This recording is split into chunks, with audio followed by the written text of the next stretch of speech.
I've learned about Christianity, I've learned about Catholicism, I've learned about Islam, I've learned about many religions in my life. And I've struggled with my religion as well. But after all of this, I've become a Hindu. Okay, so now you're telling me that since I didn't choose Christianity, that I'm going to hell. I chose the best religion for me. If that makes me a good person, who are you to say that I'm not going to get into heaven if there is a heaven and a hell? Imagine being told that there's only one way to reach your dream destination and that all other paths lead to nowhere. For atheists and followers of other faiths, Jesus' claim, "I am the way, the truth, and the life. No one comes to the Father except through me," is a hard pill to swallow. But why reject Jesus as the door to heaven while still wanting to enter his heaven?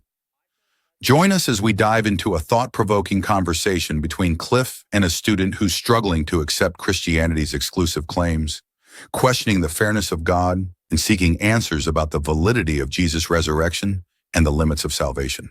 Fair enough. Let's be real honest. All right. The avatars made some truth claims. If what the avatars said is true, I am in for a very difficult next reincarnation.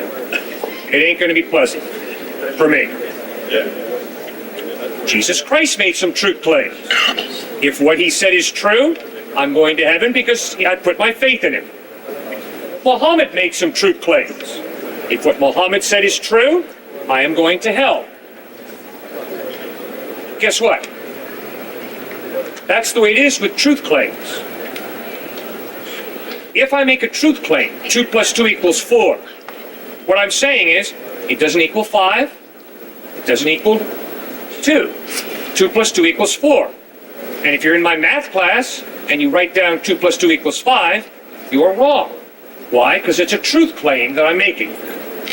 The avatars of Hinduism, that you have embraced, make some truth claims. I obviously am in for a very difficult next reincarnation if the avatar spoke the truth. Right. And if you reject Christ and if Jesus spoke the truth, you're not going to heaven, according to Christ. So you accept that there is a chance that Christianity may not be true. I can't prove anything.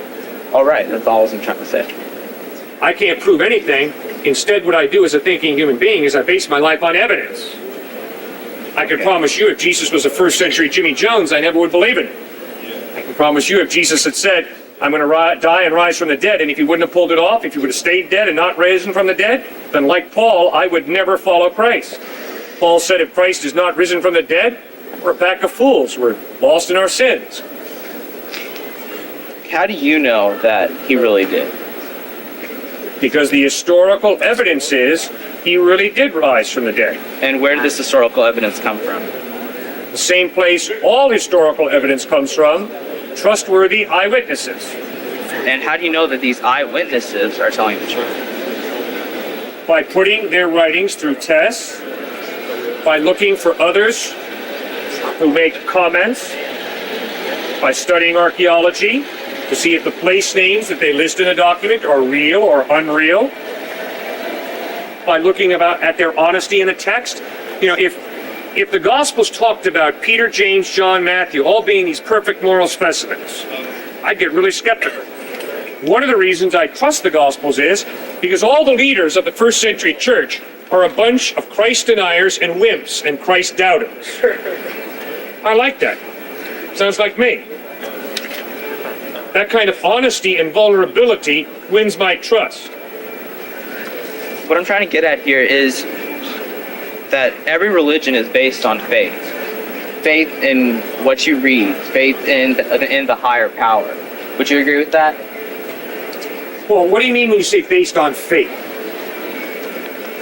I have faith that there's a higher power. I have faith that there's a God.